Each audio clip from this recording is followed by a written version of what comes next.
نحمدہ ونصلی علی رسول الکریم اما بعد فاعوذ باللہ من الشیطان الرجیم بسم اللہ الرحمن الرحیم رب اشرح لی صدری ویسر لی امری واحلل عقدۃ من لسانی یفقہوا قولی اللہم فقہنا فی الدین اللہم انفعنا بما علمتنا وعلمنا ما ينفعنا وزدنا علما اللہم انی اسألک علما نافعا وعملا متقبلا ورزقا طیبا وشفاء من کل داء رب هب لی حکما والحقنی بالصالحین واجعلنی لسان صدق فی الآخرین وجعلنی من ورثة جنة النعیم اللہم الہمنی رشدی واعذنی من شر نفسی اللہم طہر قلبی من النفاق وعملی من الریا ولسانی من الکذب وعینی من الخیانہ فإنک تعلم خائنۃ العیون وما تخفی الصدور۔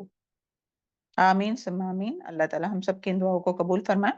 السلام علیکم ورحمۃ اللہ وبرکاتہ۔ چلیں انشاءاللہ ہم لوگ سورہ سبا آیت نمبر 10 to 14 پہلے اس کی تلاوت سنتے ہیں، پھر اور اس کے بارے میں مزید علم حاصل کرنے کی کوشش کریں گے انشاءاللہ۔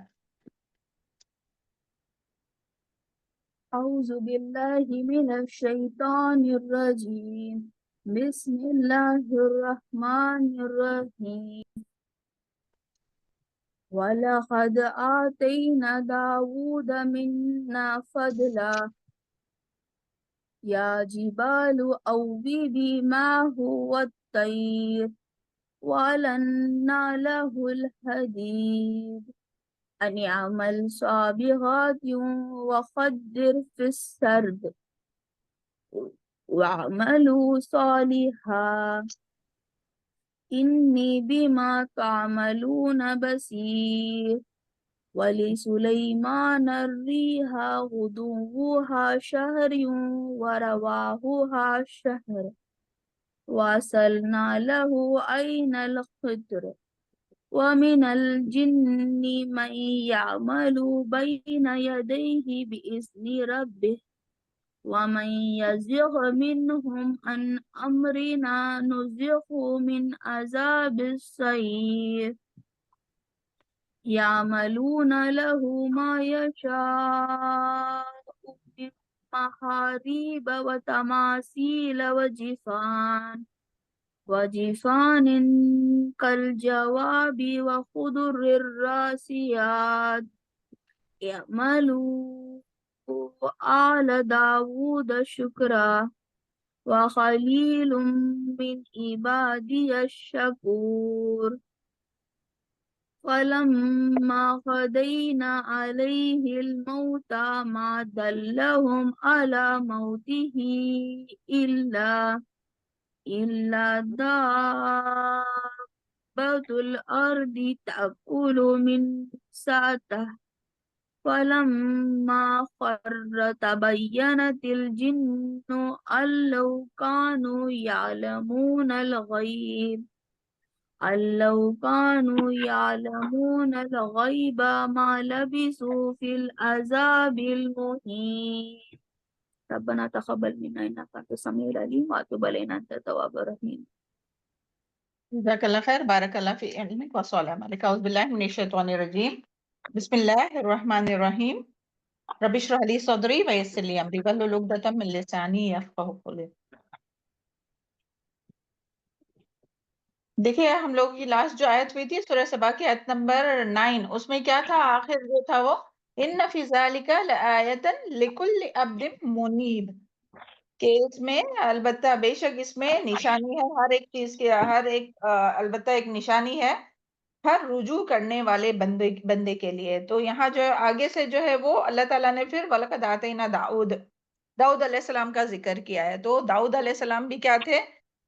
رجوع کرنے والے بندے تھے، اواب تھے، جس طرح سے قرآن میں اللہ تعالیٰ فرماتے ہیں وَاذْكُرْ عَبْدَنَا داؤد ذی الایّد انہ اواب، کہ وہ بار بار جو ہے وہ اللہ تعالیٰ کی طرف رجوع کرنے والے بندے تھے۔ اور سٹارٹنگ میں، سورہ کے سٹارٹنگ میں ہم لوگوں نے سنے کہ اس میں جو ہے وہ شکر گزاری کی بات آئی ہے نا، الحمدللہ سے شروع ہوا تھا۔ تو سبحان اللہ، ابھی یہاں سے جو ہے وہ دو قصے ہم لوگ انشاءاللہ پڑھیں گے، دو واقعات، دو قصے۔ ایک تو سب سے پہلے جو اللہ تعالیٰ کے شکر گزار بندے ہیں جو کہ نبی اور جن کو بادشاہت بھی اللہ تعالیٰ نے عطا کی تھی، جنہیں اور نبوت بھی عطا کی تھی اور بہت سی نعمتیں عطا کی تھی، جیسے کہ داؤد علیہ السلام اور سلیمان علیہ السلام، کہ جن کو اللہ تعالیٰ نے بہت سی نعمتیں عطا فرمائی تھی، تو ان کے بارے میں ہم لوگ سنیں گے کہ کس طرح سے اللہ تعالیٰ نے انہیں نبوت بھی، یعنی دیکھیں پہلے کیا ہوتا تھا کہ نبوت جو ہے وہ دوسرے لوگوں میں آتی تھی، اور بادشاہ جو تھے وہ دوسرے لوگ رہتے تھے، مگر حضرت داؤد علیہ السلام اور حضرت سلیمان علیہ السلام جو ہے ان کے بارے میں ہے کہ یہ اللہ تعالیٰ نے انہیں نبوت بھی عطا کی اور بادشاہت بھی عطا کی، اور بہت ترقی اور بہت سی نعمتیں اور بہت سے فضل اللہ تعالیٰ نے ان لوگوں پر عطا کیے، سبحان اللہ۔ اور پھر جو ہے وہ انہوں نے اللہ تعالیٰ کی شکر گزاری کی، تو اللہ تعالیٰ نے کس طرح سے ان لوگوں کی شکر گزاری کی، اور اللہ تعالیٰ نے اس کا حکم دیا کہ نعمتیں پا کر جو ہے وہ اللہ تعالیٰ کا شکر ادا کرو۔ تو سبحان اللہ، وہ کس طرح سے عبادات کرتے تھے، کس طرح سے صرف زبانی نہیں بلکہ عملی شکر کرتے تھے، تو کس طرح سے اللہ تعالیٰ نے ان کو چن لیا تھا۔ اور اس کے بعد جو ہے وہ نیکسٹ واقعہ انشاءاللہ ہم لوگ پڑھیں گے، وہ ہے قوم سبا کا واقعہ، کہ انہیں بھی اللہ تعالیٰ نے بہت سی نعمتیں عطا فرمائی تھی، زمین زرخیز تھی، وہ سب اور بہت بڑی حکومت تھی، لیکن انہوں نے جو ہے وہ اللہ تعالیٰ کی نعمتوں کا شکر نہیں ادا کیا، تو پھر کس طرح سے جو نعمتیں تھی وہ بھی ان سے چھن گئی، اور کس طرح سے اللہ تعالیٰ کا عذاب ہے۔ تو اللہ تعالیٰ ہم سب کو توفیق عطا فرمائے کہ ہم لوگ اللہ تعالیٰ کے کن بندوں میں شامل ہو جائے، اللہ تعالیٰ کے شکر گزار بندوں میں شامل ہو جائے، ہے نا؟ کیونکہ سبحان اللہ، اللہ تعالیٰ کی بہت سی نعمتیں ہیں ہم لوگوں کے پاس۔ سب سے بڑی نعمت جو آج کی تاریخ میں ہے وہ یعنی سب سے پہلے تو ایمان، پھر ہدایت اور امن، الحمدللہ ثم الحمدللہ، ورنہ ہم لوگ دیکھتے ہیں کیا ہو رہا ہے اپنے آس پاس، ہے نا؟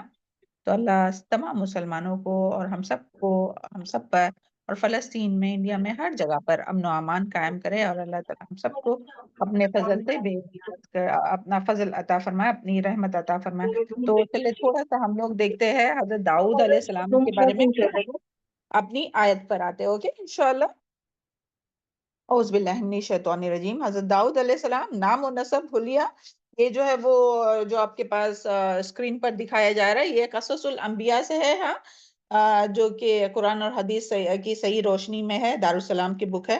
تو اور اس کے جو تالیف، جو رائٹر ہے وہ امام ابو الفدا ابن کثیر، یعنی ان کی ہے، ابن کثیر کی ہے، جن کے ہم لوگ تفسیر پڑھتے نا، انہی کی یہ بھی ہے کتاب اس کے بارے میں، قصص الانبیاء کے بارے میں، انبیاء کے قصوں کے بارے میں۔ تو اسی میں سے ہم لوگ تھوڑا سا دیکھتے ہیں، جتنا ابھی کے اس میں ہے وہ، اور آگے کا جب آگے آئیں گا تب پڑھیں گے انشاءاللہ، اوکے۔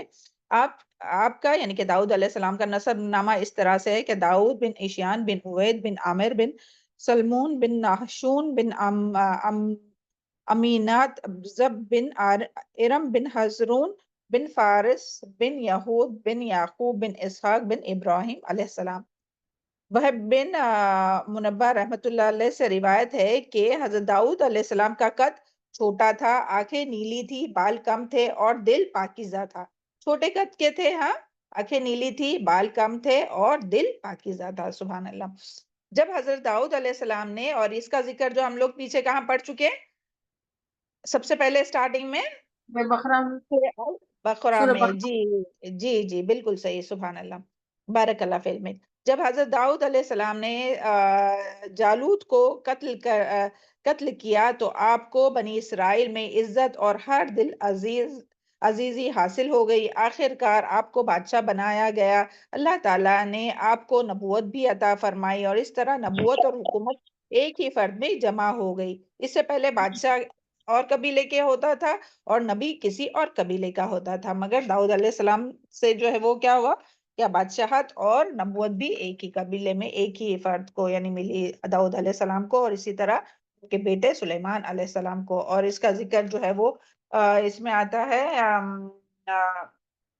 وَقَتْلَ داؤد جالوت وَآتَاهُ اللَّهُ ملک والحکمت وعلمناہ مما یشاء۔ اور داؤد علیہ السلام کے ہاتھوں جالوت قتل ہوا، اور اللہ تعالیٰ نے داؤد کو علیہ السلام کو مملکت اور حکمت اور جتنا کچھ چاہا علم بھی عطا فرمایا۔ اگر اللہ تعالیٰ بعض لوگوں کو بعض سے دفاع نہ کرتا تو زمین میں فساد پھیل جاتا، لیکن اللہ تعالیٰ دنیا والوں میں بڑا فضل و کرم کرنے والا ہے، سورہ البقرہ کی آیت ہے۔ اور ابن جریر رحمت اللہ کہتے ہیں کہ جب جالوت نے طالوت کو یعنی اس کے ون ٹو ون پہ نہیں، جنگ کے لیے جب کیا بولتے ہیں اس کو، اردو ورڈ کیا ہے، ایک آمنے مبازرت، سامنے ہاں کیا، مبازرت میں. ہاں مبازرت کے لیے جب بلایا، ہاں تو کی دعوت دی تو کہا یا تم میری طرف آؤ یا میں تمہاری طرف آتا ہوں. تو طالوت نے فوج سے کہا کہ اس کا چیلنج کون قبول کرے گا. حضرت داؤد علیہ السلام سامنے آئے اور مقابلے کے لیے جالوت مقابلہ کر کے جالوت کو قتل کر دیا. اور پھر وہ قصہ کس طرح سے، وہ سب ہم لوگ جانتے ہیں کہ کس طرح سے گلیری کے ذریعے انہوں نے پتھر کا نشانہ بنا کر جو ہے وہ ان کو قتل کر دیا. سبحان اللہ. ہاں تو یہاں اسی کا ذکر ہے. پھر جو ہے وہ وہب بن منبع رحمت اللہ فرماتے ہیں کہ لوگوں نے حضرت داؤد علیہ السلام کی بہادری سے متاثر ہو کر طالوت کو معزول کر دیا اور حضرت داؤد علیہ السلام کو بادشاہ بنا لیا. اور بعض کہتے ہیں کہ یہ سب کچھ شموئیل یا علیہ السلام کے حکم سے ہوا، جبکہ بعض کا خیال ہے کہ انہیں جنگ سے پہلے ہی مقرر کر دیا تھا. یہ مختلف رائے ہے. پھر حضرت داؤد علیہ السلام پر جو اللہ تعالیٰ کے انعامات ہے اس کا ذکر ہم لوگ دیکھیں گے کہ اللہ تعالیٰ نے حضرت داؤد علیہ السلام کو بہت سی نعمتوں سے مالا مال فرمایا تھا، جن میں حسن صورت اور حسن عبادت کے ساتھ ساتھ پرندوں اور پہاڑوں کی تسخیر بھی شامل ہے. یعنی اللہ تعالیٰ نے ان کے لیے مسخر کر دیے تھے، پرندوں کو بھی اور پہاڑوں کو بھی، جس کا ذکر انشاءاللہ ہم لوگ ابھی اس آیت نمبر 10 اور 11 میں دیکھیں گے. اعوذ باللہ من الشیطان الرجیم. وَلَقَدْ آتَيْنَا دَاوُودَ مِنَّا فَضْلًا يَا جِبَالُ أَوِّبِي مَعَهُ وَالطَّيْرَ وَأَلَنَّا لَهُ الْحَدِيدَ أَنِ اعْمَلْ سَابِغَاتٍ وَقَدْرٍ فِي السِّرْدِ وَاعْمَلُوا صَالِحًا إِنِّي بِمَا تَعْمَلُونَ بَصِيرٌ. اور ہم نے داؤد علیہ السلام کو اپنی طرف سے برتری بخشی تھی.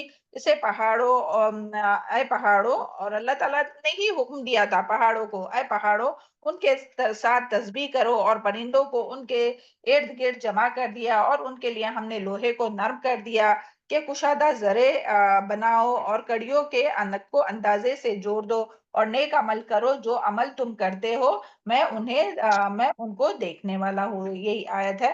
اور پھر اسی طرح نیکسٹ جو ہے وہ بھی وہ سورہ الانبیاء کی آیت ہے کہ جس کا ترجمہ ہے، اور ہم نے پہاڑوں کو داؤد علیہ السلام کے لیے مسخر کر دیا کہ ان کے ساتھ تسبیح بیان کرتے تھے، اور پرندوں کو بھی تابع کر دیا تھا، اور ہم ایسا کرنے والے تھے. یعنی اللہ تعالیٰ ہی کرنے والا ہے. یعنی یہ کوئی یہ نہیں تھی کہ داؤد علیہ السلام کی، بلکہ اللہ تعالیٰ نے ان کو حکم دیا تھا پہاڑوں کو کہ وہ داؤد علیہ السلام جب تسبیح پڑھے اور جب زبور پڑھے تو ان کے ساتھ وہ بھی ساتھ میں پڑھے.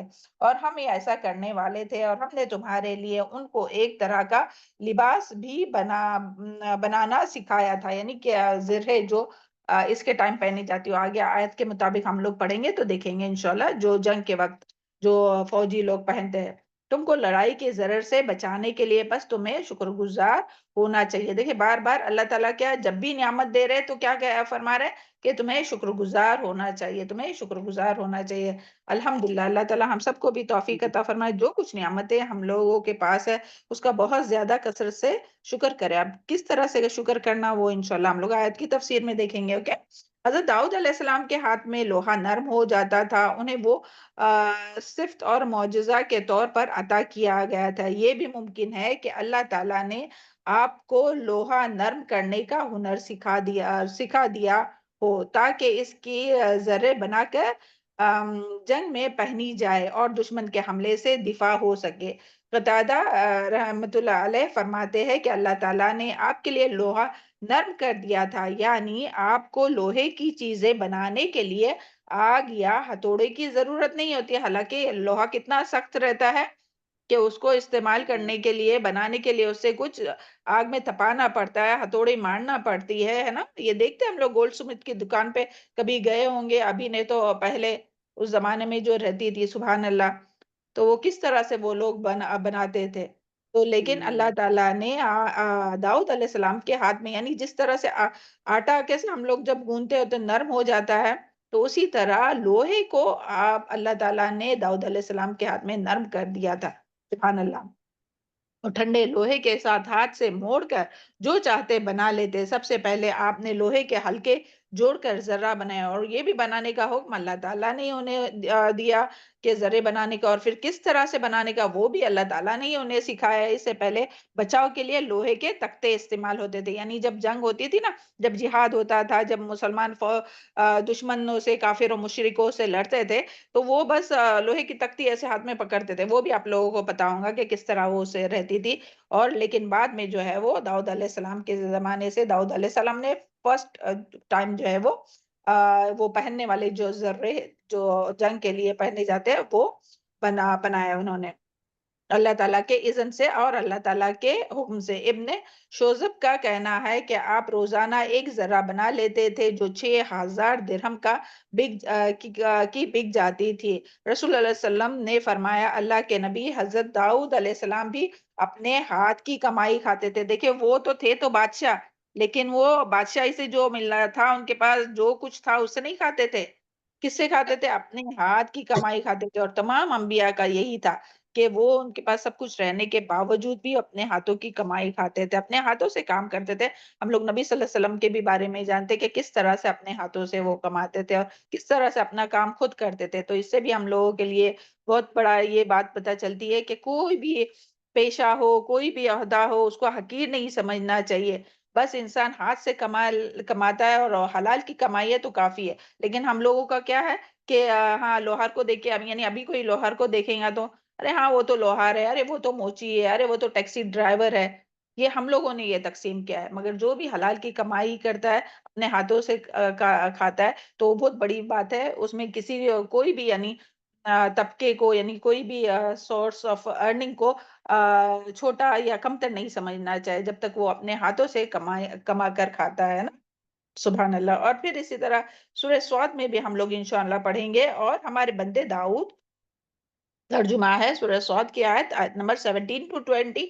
اور ہمارے بندے داؤد کو یاد کر جب کرو جو صاحب قوت تھے اور بے شک وہ رجوع کرنے والے تھے. یعنی اللہ تعالیٰ نے ان کو قوت عطا کی تھی. ہم نے پہاڑوں کو ان کے زیر فرمان کر دیا تھا. صبح شام ان کے ساتھ اللہ تعالیٰ کا ذکر کرتے تھے، اور پرندوں کو بھی کہ وہ جمع رہتے تھے، سب ان کے فرما بردار تھے. اور ہم نے اور یہ سب کے لیے دیکھیں وہ پیچھے کا بھی یاد کیجئے نا کہ کہاں تھا ذکر.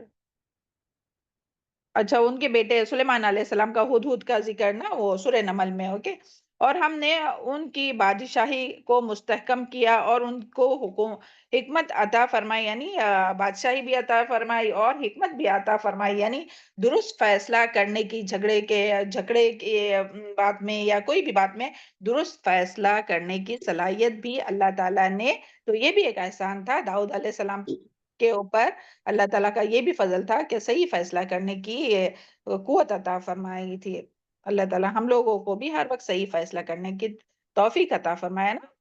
تو اور پھر اس کے بارے میں حضرت ابن عباس اور مجاہد رحمۃ اللہ علیہ فرماتے ہیں کہ قوت سے مراد عبادت کی طاقت. کیا فرماتے ہیں یہ ابن عباس رضی اللہ عنہ اور مجاہد رحمۃ اللہ علیہ فرماتے ہیں کہ قوت سے مراد عبادت کی طاقت اور نیک کام انجام دینے کی قوت. حضرت قتادہ بیان کرتے ہیں کہ انہیں عبادت کی طاقت اور دین کی سمجھ ملی تھی. سبحان اللہ. بھی عبادت کا بھی ہم لوگ طریقہ ان کا دیکھیں گے. ہاں یہ آگے ہی ہے. صحیح حدیث میں ہے کہ رسول اللہ صلی اللہ علیہ وسلم فرماتے ہیں کہ اللہ تعالیٰ کو داؤد علیہ السلام کی نماز تمام نمازوں سے زیادہ پیاری ہے، اور داؤد علیہ السلام کا روزہ سب روزوں سے پیارا ہے. دیکھیں اتنے انبیاء گزرے اور اللہ کے رسول کیا فرماتے ہیں کہ اللہ تعالیٰ کو کس کی نماز زیادہ پسند ہے، کس کے روزے زیادہ پسند ہے. سبحان اللہ. داؤد علیہ السلام کے. اور کس طرح سے آپ عبادت کرتے تھے. اب کس طرح سے آپ لوگوں کو آواز آ رہی ہے؟ جی میم آ رہی ہے. الحمدللہ. تو آپ کس طرح سے آپ آدھی رات آرام کرتے تھے، تہائی رات قیام کرتے تھے. یعنی پہلے جو آدھی رات رہتی تھی نا تو اس میں آرام کرتے تھے. تو سبحان اللہ اس میں بھی بہت بڑی حکمت ہے، کیونکہ معلوم ہے نا یہ سب کو سبحان اللہ کہ رات کے پہلے حصے میں سونا جو ہے وہ سب سے زیادہ افضل ہے، کہ جس میں اپنے جتنے بھی اپنے باڈی کے جتنے بھی جو یعنی کیا کہتے ہیں اس کی مرمت ہوتی ہے، ہر ایک چیز کی نا مرمت ہوتی ہے جو ٹوٹ پھوٹ ہوتی ہے پورے دن میں نا. تو وہ اس کے نئے سیلز بنتے ہیں اور اس کی مرمت ہوتی ہے، اور بہت اچھی یعنی بہت زیادہ فائدے مند جو نیند ہے نا وہ رات کا اول حصہ ہے۔ لیکن آج کل ٹرینڈ کیا چلا ہوا ہے لوگوں کا کہ دیر لیٹ نائٹ جو ہے وہ بیٹھتے ہیں، جو بھی کام کرنے کے کرتے ہیں اور پھر بعد میں جا کے سوتے ہیں، تو وہ بیماری وغیرہ بھی اسی وجہ سے تو زیادہ ہونے لگی ہے نا۔ تو اللہ تعالیٰ ہم سب کو جو یہ اپنی فطرت میں اللہ تعالیٰ نے جو رکھا ہے اس پر ہم لوگوں کو رہنے کی توفیق عطا فرمائے، اور جیسے نبی کریم صلی اللہ علیہ وسلم کی سنت سے بھی ہے کہ عشاء کے بعد جاگنا جو ہے وہ نہیں چاہیے زیادہ دیر تک نا۔ ہاں اگر کوئی کام علم کا یا کوئی کر رہا ہے وہ الگ بات ہے، مگر پھر بھی اور بھی اس سے زیادہ دیر تک نہیں جاگنا چاہے، بلکہ پہلے حصے میں سو جانا یعنی آدھی رات آرام کرنا، پھر تہائی رات قیام کرنا، پھر یعنی جو حصہ ہوتا تھا اس کے تھرڈ جو پارٹ ہوتا تھا، دو حصے جو ہے وہ سٹارٹنگ کے سو گئے، پھر تیسرے حصے میں اٹھ کر قیام کیے، ہاں جتنا بھی یعنی 2 گھنٹہ ہوگا 1.5 گھنٹہ ہوگا جتنا بھی ہوگا قیام کیا، اور پھر رات کا چھٹا حصہ پھر آخری حصہ جو ہے یعنی یہ فجر سے پہلے سمجھو، تو اس کے بعد پھر سے تھوڑا سو گئے اور آرام کیے۔ تو اس طرح سے آپ ایک دن اور روزے کا کیا تھا کہ آپ ایک دن روزہ رکھتے تھے اور ایک دن نہ رکھتے تھے، جب دشمن سے سامنا ہوتا تو بھاگ نہیں جاتے تھے، بہادری سے جہاد کرتے تھے۔ تو اللہ تعالی ہم سب کو بھی توفیق عطا فرمائے اور اللہ تعالیٰ کی رضا کے لیے تہجد تہجد کی نمازوں کو ادا کرنے والا بنائے، اور جو ہم لوگ کو جو حدیث سے جو پتہ چلتی ہے تو وہ بھی ہم لوگوں کو یاد کرنا چاہیے، اس میں بھی خیر ہے کہ جو آخری تہائی حصہ رہتا ہے نا تو اس میں عبادت کرنا، اور اس وقت جو ہے وہ اللہ تعالیٰ جو ہے وہ آسمانی دنیا پر آتے اور پوچھتے ہیں کوئی ہے مجھ سے مانگے تو میں عطا کروں، کوئی ہے جو مجھ سے بخشش مانگے تو میں اسے بخش دوں، کوئی ہے جو مجھ سے دعا کرے تو میں اس کی دعا کو قبول کروں۔ تو وقت ان اوقات کو ضائع نہیں کرنا چاہیے، اسے فائدہ اٹھانا چاہیے، اس میں اٹھ کر نماز پڑھنا چاہیے جتنی بھی اللہ تعالیٰ توفیق عطا فرمائے، اور روزوں کا بھی اہتمام کرنا چاہیے ہے نا۔ چاہے وہ آلٹرنیٹ ڈے نہیں رکھ سکتے تو اپنے پیارے نبی صلی اللہ علیہ وسلم کی سنت کو زندہ کرتے ہوئے پیر اور جمعرات کا روزہ، اور پھر ایام بیت کے روزے ہر قمری مہینے کے 13 14 اور 15 اور جتنے بھی فرض کے ساتھ ساتھ نوافل روزے رکھ سکتے ہیں۔ اللہ تعالیٰ ہم سب کو بولنے اور سننے سے زیادہ عمل کرنے کی توفیق عطا فرمائے۔ پھر اس کے بعد میں اللہ تعالیٰ نے پھر فرمایا اِنَّا سَخَّرْنَا الْجِبَالَ مَعَهُ یُسَبِّحْنَ بِالْعَشِیِّ وَالْإِشْرَاقِ، ہم نے پہاڑوں کو ان کے تابع کر رکھا تھا کہ اس کے ساتھ شام کو اور صبح کو تسبیح خوانی کرتے۔ اللہ تعالیٰ نے آپ کو بے مثال عمدہ آواز دی تھی، سبحان اللہ۔ دیکھیں وہ آواز کا بھی یعنی اچھی آواز ہونا وہ بھی بہت بڑی بات، اور پھر اچھی آواز کو کس میں استعمال کر رہے؟ اللہ تعالیٰ کی تسبیح میں، اللہ تعالیٰ کے ذکر میں۔ اور آپ کو کون سی کتاب ملی تھی داؤد علیہ السلام کو؟ زبور ہے نا؟ زبور زبور جی زبور جی جی، بارک اللہ فی علمکم و صالح اعمالکم۔ تو اس کی تلاوت کرتے تھے اور کتنے خوبصورتی سے کرتے تھے نا۔ تو حدیث میں بھی کیا آتا ہے، نبی صلی اللہ علیہ وسلم بھی کیا فرماتے، زین کہ زین پہاڑ القرآن پہاڑ اور بأصواتکم، زین پرندے سارے تسبیح کرتے تھے۔ اوکے جی زین القرآن بأصواتکم، قرآن کو خوبصورت بناؤ، مزین کرو اپنی آواز کے ذریعے۔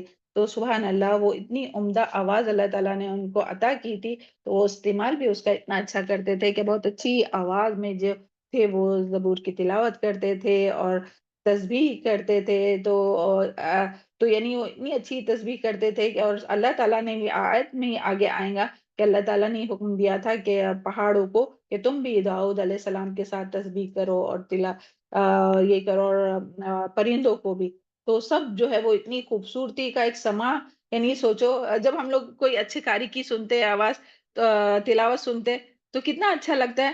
تو اسی طرح امیجن کیجئے، یعنی کوئی سانگ کوئی میوزک کوئی اس طرح سے ہو ہی نہیں سکتی جتنی خوبصورت کے داؤد علیہ السلام کی آواز تھی، اور جتنی خوبصورتی سے وہ تلاوت کرتے تھے کہ پورا ماحول جو ہے وہ گونج اٹھتا تھا، اور پورے ہر کوئی جو ہے وہ تلاوت کرنے لگ جاتے تھے اور تسبیح کرنے لگ جاتے تھے۔ اور ہم سب جانتے ہیں کہ کس طرح سے جو ہے وہ کائنات کی ہر چیز جو ہے وہ اللہ تعالیٰ کی تسبیح بیان کرتی ہے، سبحان اللہ۔ اور امام اوزاعی فرماتے ہیں کہ حضرت داؤد علیہ السلام کو اتنی پیاری آواز دی گئی تھی کہ جنگلی جانور اور پرندے آپ کی تلاوت سن کر آپ کے ارد گرد جمع ہو جاتے. حضرت وہب کہتے ہیں کہ جو بھی آپ کی آواز سنتا وہ جھومنے لگتا. دیکھیں ابھی لوگ کس سے جھومتے ہیں؟ شیطان کی آواز سے، شیطان کے باجے سے. اللہ تعالیٰ مسلمانوں کو، ہم سب کی اولادوں کو، قیامت تک آنے والی نسلوں کو میوزک سے محفوظ رکھے نا. تو آپ ایسی سریلی آواز سے زبور کی تلاوت کرتے تھے کہ کسی کے کان نے ایسی آواز کبھی نہ سنی. تو آج سے ہم لوگ کیا کریں گے؟ کوشش کیا کریں گے انشاءاللہ؟ بہت خوبصورتی سے، صحیح مخارج، صحیح تجوید، ترتیل کے ساتھ اچھے سے قرآن مجید کی تلاوت کرنے کی کوشش کریں گے نا. اور جب کسی کو تکلیف نہیں ہو رہی ہو ہاں تو تھوڑی اونچی آواز میں، اوکے. اور آپ پر پرترنم آواز سن کر جن و انس، پرندے اور مویشی مگن ہو جاتے تھے. ام المومنین حضرت عائشہ رضی اللہ عنہ روایت کرتی ہے کہ رسول اللہ صلی اللہ علیہ وسلم نے ابو موسیٰ اشعری رضی اللہ عنہ کی تلاوت کی آواز سنی تو فرمایا کہ اسے داؤد کی نغمگی یا لحن داؤدی آتا ہے کس میں سے حصہ ملا ہے. یعنی جس طرح سے داؤد علیہ السلام کی آواز تھی اور جس طرح وہ خوبصورت تلاوت کرتے تھے اسی طرح کون کرتے تھے؟ حضرت ابو موسیٰ اشعری رضی اللہ عنہ. اس حسن صورت کے ساتھ ساتھ آپ کو یہ خاصیت بھی حاصل تھی کہ وہ بہت تیزی سے تلاوت کر سکتے تھے. رسول اللہ صلی اللہ علیہ وسلم نے فرمایا داؤد علیہ السلام پر تلاوت آسان کر دی گئی تھی. اللہ تعالیٰ ہم لوگوں پر بھی آسان کر دے نا. سبحان اللہ کہ ہم لوگ بھی اچھی اور صحیح مخارج، صحیح تجوید میں تلاوت کرے. آنا اللیل و آنا النہار ہے نا، دن اور رات کے حصوں میں. اللہ تعالیٰ ہم سب کو اس کی توفیق عطا فرمائے، بہت پیار سے اور اچھے سے ہم لوگ تلاوت کر سکے، خوشی خوشی، دل کی خوشی سے، صحیح مخارج، صحیح تجوید، ترتیل کے ساتھ. تو کس طرح سے یعنی آسان کر دیا تھا تلاوت کو داؤد علیہ السلام کے لیے کہ آپ گھوڑے پر کاٹھی ڈالنے کا حکم دیتے. یعنی گھوڑے پہ بیٹھنے کے لیے وہ جو رکھتے تو وہ کاٹھی ڈالنے کا حکم دیتے اور گھوڑا تیار ہونے سے پہلے یہ زبور پڑھ لیتے. سبحان اللہ. ہم لوگوں کا قرآن کتنے دنوں میں کمپلیٹ ہوتا ہے؟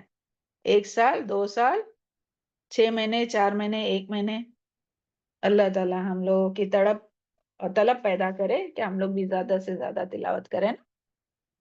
آپ صرف اور یہ کب اچھا ہوگا اپنا تلاوت کیا اس کی سپیڈ بھی بولو اور صحیح مخارج اور یہ بھی کہ جتنی ہم زیادہ تلاوت کرتے جائیں گے نا، جیسی ٹائم ملا، تھوڑی فرصت ملی تو فوراً سے قرآن مجید کے ہاتھ میں لیے اور تلاوت کرنے لگے. انسٹیٹ کے موبائل ہاتھ میں لیے اور فضول میں ٹائم پاس کرے.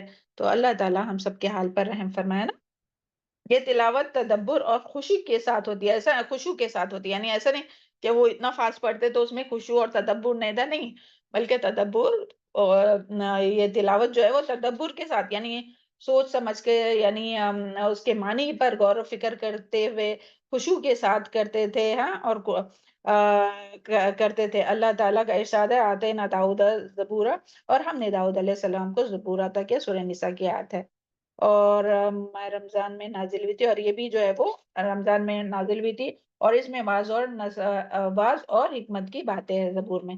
چلے آگے کا جو ہے وہ انشاءاللہ وہ قوت فہمی کا انشاءاللہ جب ہم لوگ کی سورہ صاد ہوں گی تو آگے ہم لوگ دیکھیں گے. ابھی آج اپنی جو آیت ہے تو اس میں اتنا ہی حصہ تھا، تو ہم لوگوں نے اس قصے سے اتنا حصہ لیا. اوکے، چلے ابھی اپنی آیت پر آتے ہیں. اعوذ باللہ من الشیطان الرجیم. بس آپ کے سامنے سارا پکچر آ گیا نا داؤد علیہ السلام کے بارے میں کہ کیا کیا اللہ تعالیٰ نے انہیں عطا کی تھی. تو ابھی ہم لوگوں کو آیت سمجھنا بہت اور آسان ہوگا. اوکے انشاءاللہ. اعوذ باللہ من الشیطان الرجیم. بسم اللہ الرحمن الرحیم. وَلَقَدْ آتَيْنَا دَاؤُودَ، اور البتہ تحقیق دیا ہم نے داؤد علیہ السلام کو، منا، اپنی طرف سے اللہ تعالیٰ نے عطا کیا، فضلاً، فضل، اللہ تعالیٰ نے اپنی طرف سے فضل عطا کیا. سبحان اللہ. جب بھی فضل کی بات آتی ہے اور جب بھی کوئی اچھی چیز کی رحمت کی بات آتی ہے تو ہمیں فوراً سے سوال کرنا چاہیے، اللہم انی اسألک من فضلک العظیم. اللہ تعالیٰ ہم تجھ سے تیرے عظیم فضل کا سوال کرتے ہیں. یا جبالو، اے پہاڑوں، اوبی، رجوع کرو، لوٹو، معاہو، اس کے ساتھ، وہ طیر، اور پرندوں کو. یعنی اللہ تعالیٰ نے خود ان کو حکم دیا تھا، پہاڑوں کو اور پرندوں کو، کیا کرو کہ تم بھی داؤد علیہ السلام کے ساتھ، جس طرح سے داؤد علیہ السلام جو ہے وہ زبور کی تلاوت کرتے ہیں اور تسبیح کرتے ہیں، تو تم بھی ان کے ساتھ جو ہے وہ تلاوت کرو اور ان کے ساتھ دہراؤ. وَأَلَنَّاهُ اور ان کو کیا عطا کیا تھا؟ وَأَلَنَّا لَهُ اور ہم نے نرم کیا تھا اس کے لیے الحدید لوہے کو ہم نے اس کے لیے نرم کیا تھا. تو داؤد علیہ السلام پر اللہ تعالیٰ کا کیا فضل تھا کہ داؤد علیہ السلام حالانکہ دیکھیں ایک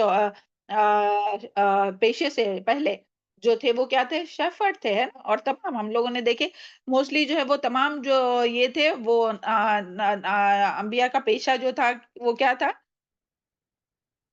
شیفرڈ چرواہے تھے، تھے. مویشی. بکریاں جی چرانا. چرواہے. تھے نا جی ٹیچر. جی ہاں مویشی چراتے تھے. جی تو پھر وہ جو ہے وہ اور پھر کس طرح سے اللہ تعالیٰ نے اپنے فضل سے انہیں بادشاہت عطا فرمائی وہ سارا ہم لوگ قصہ بھی سن چکے سبحان اللہ. اور پھر کس طرح سے اللہ تعالیٰ نے ان کو نبوت عطا فرمائی اور ایسے لشکر عطا فرمائے جو تعداد میں بہت زیادہ تھے. اور اللہ تعالیٰ نے انہیں بہت خوبصورت آواز عطا فرمائی تھی جب وہ خوش الہانی کے ساتھ اللہ کی کتاب پڑھتے تسبیح کرتے تو بلند و بالا پہاڑ اتنے بڑے پہاڑ تو وہ بھی آپ کے ساتھ جو ہے وہ تسبیح پڑھتے اور اللہ یہ سب جو ہوتا وہ اللہ تعالیٰ کے اذن سے ہوتا تھا. پہاڑ بھی چرند پرند بھی سب. اور اللہ تعالیٰ نے داؤد علیہ السلام کے لیے لوہے کو نرم کر دیا تھا جس سے وہ ذرے بناتے تھے. ابھی آگے جو ہے وہ یعنی اللہ تعالیٰ نے یہ فن ان کو عطا کیا تھا. اور یہاں جو لفظ آیا نا اوی بھی کہ اس کا روٹ ورڈ ہے الف وا با کہ رجوع ہونا اپنے تمام اقوال افعال اور حرکات و سکنات کے ساتھ. اللہ تعالیٰ کا مطیع ہونا اسے اواب کہتے ہیں. اور وہ شخص جو تنہائی میں اور اواب کسے کہتے ہیں؟ وہ شخص جو تنہائی میں اپنے گناہوں کو یاد کر کے اللہ تعالیٰ سے مغفرت چاہتا ہے. تو ہمیں بھی اللہ تعالیٰ کیا بنائے؟ اواب بنائے نا. بار بار اللہ تعالیٰ کی طرف رجوع کرنے والا. اور یہاں جو خاص کر کے جو بات آئی وہ کیا ہے؟ جو تنہائی میں اپنے گناہ کو یاد کرے اور اللہ تعالیٰ سے مغفرت چاہے. اور ابن عباس نے اس کی تفسیر مسیح یعنی تسبیح کرنے والا بیان کیا. ایک اس کا معنی کیا ہے کہ جو اکیلے میں اپنے گناہوں کا اواب کا معنی ہم بتا رہے ہیں اوی بھی کا نہیں اواب کا. ایک معنی کیا ہے؟ جو اپنے گناہوں کو تنہائی میں اپنے گناہوں کو یاد کرے اور اللہ تعالیٰ کی مغفرت چاہے اللہ تعالیٰ کی طرف بار بار رجوع کرے. اور ابن عباس نے جو اس کی تفسیر کی ہے وہ مسیح یعنی کہ تسبیح کرنے والا بیان کیا ہے. اور یہاں اس سے مراد کیا ہے؟ دہرانا لوٹنا رجوع کرنا یعنی کہ پہاڑ اور پرندوں کو اللہ تعالیٰ نے حکم دیا کہ تم بھی داؤد علیہ السلام کی آواز سن کر وہی ساتھ ساتھ تم بھی پڑھو. جو وہ پڑھ رہے تو تم بھی پڑھو. تو سبحان اللہ کس طرح سے وہ سما بنتا ہوگا کتنا خوبصورت ہوتا ہوگا وہ ہم لوگ امیجن بھی نہیں کر سکتے. تو بلکہ تو کون سی تفسیر میں ہم نے پڑھے تھے کہ یعنی کوئی ڈھول کوئی طبلے کوئی تاجے کی کوئی میوزیکل انسٹرومنٹ کی اتنی اچھی آواز نہیں کہ جتنی حضرت داؤد علیہ السلام جو تھے جب وہ تسبیح کرتے تھے اور یہ زبور پڑھتے تھے تلاوت کرتے تھے. سبحان اللہ. تو آج سے ہم لوگوں کے لیے کیا ہے کہ ہم لوگ بھی اپنے قرات کو خوبصورت کرنے کی کوشش کریں گے نا انشاءاللہ. اور بہت خوشی سے اور خوش الہانی کے ساتھ اچھی آواز میں پڑھنے کی کوشش کریں گے. اللہ تعالی ہم سب کو توفیق عطا فرمائے. انعمل سابغات اور کہ بناؤ. پھر اللہ تعالیٰ نے کیا حکم دیا جب لوہے کو نرم کر دیا داؤد علیہ السلام کے ہاتھ میں. وہ سارا کچھ ہم لوگ پڑھ چکے کہ کس طرح سے نرم ہوا ہے. اوکے تو اس کے لیے زیادہ ڈیٹیل میں نہیں آنے جاتے. انعمل سابغات اور بناؤ کشادہ زرے قدر فسر اور اندازے پر رکھو ہلکے میں سے. وعملو یہ بعد میں دیکھتے ہیں وعملو. تو یہاں جو ہے وہ اللہ تعالیٰ نے یعنی لوہے کو جو ہے وہ داؤد علیہ السلام کے لیے نرم کیا اور پھر انہیں حکم دیا کہ تم بناؤ سابغات یعنی مکمل زرے یعنی وہی جو فوجی لوگ جو پہنتے ہیں جہاد کے وقت جب جاتے ہیں دشمن سے لڑنے کے لیے تو اس وقت جو پہنا جاتا ہے وہ بناؤ. اور وہ بھی کیسی بناؤ؟ لمبی زرے بناؤ جو کہ یعنی جو مجاہد ہے جو اس کے پورے جسم کو جو ہے وہ ڈھانپ لے اور اس کو دشمن کے وار سے محفوظ رکھے. تو دیکھیں اللہ تعالیٰ کے راستے میں جہاد کرنے والے جو ہے وہ اس سے یعنی کافروں اور مشرکوں اور تمام دشمنوں کے حملے سے بچنے کے لیے اللہ تعالیٰ نے کس کا حکم دیا؟ داؤد علیہ السلام کو کہ یہ جو لوہا ہم نے آپ کے ہاتھ پہ نرم کیا ہے تو اس سے بڑی لمبی چوڑی جو ہے وہ یہ بناؤ تاکہ پورا جسم جو ہے وہ مجاہد کا محفوظ رہے. وقدر فی السرد یعنی کیا ہے؟ یعنی لوہے کو کے کڑیوں کو ملاتے ہوئے اندازہ رکھو. یعنی لوہے کے کڑیاں جب بنائیں گے اور بعد میں ان کو جب جوڑیں گے تو یعنی اتنی یہ جو قدر جو ہے نا یعنی برابر سے اندازہ لگانا. یعنی جو مجاہد جو وہ پہننے والا ہے تو اس کے جسم کے سائز کے حساب سے ہی ہونا چاہیے. ایسا نہیں کہ ایک دم ٹائٹ ہے یا ایسا نہیں کہ کسی کو ایک دم سے لوز ہے، ایسا نہیں ہونا چاہیے. اور ایسا بھی کہ یعنی وہ آسانی سے یہ قدر فی السرد جو ہے نا اس میں یہ ساری باتیں آئیں گی. یعنی ایک دم ٹائٹ بھی نہیں ہونا چاہیے، لوز بھی نہیں ہونا چاہیے. اور اس کے جو ہلکے ہیں نا اس کے بارے میں یعنی اتنی ڈیٹیل میں اللہ تعالیٰ نے معلومات دیے اس کے بارے میں، اور تفسیر میں اس کی تو بہت سی باتیں آتی ہے.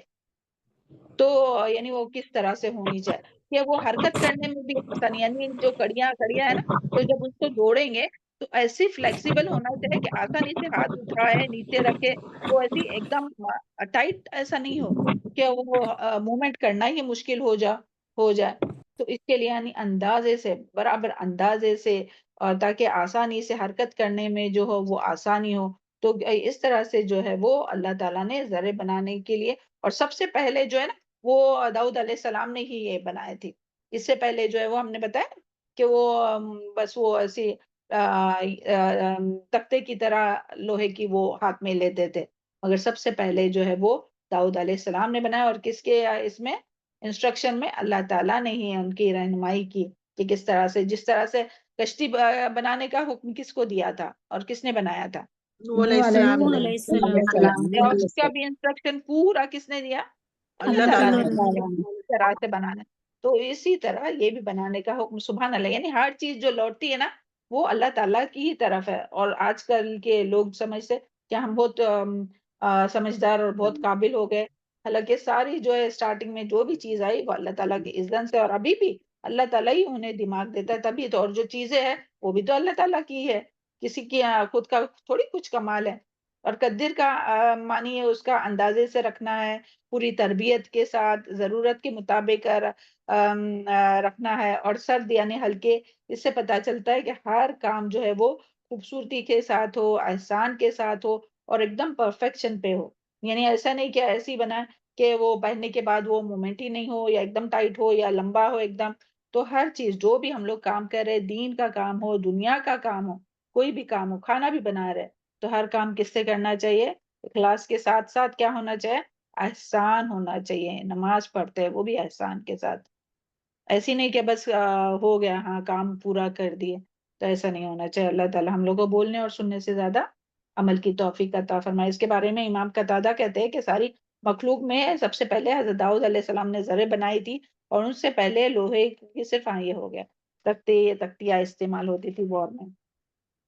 اور پھر اللہ تعالیٰ نے کیا حکم دیا؟ وَعْمَلُوا صَالِحًا.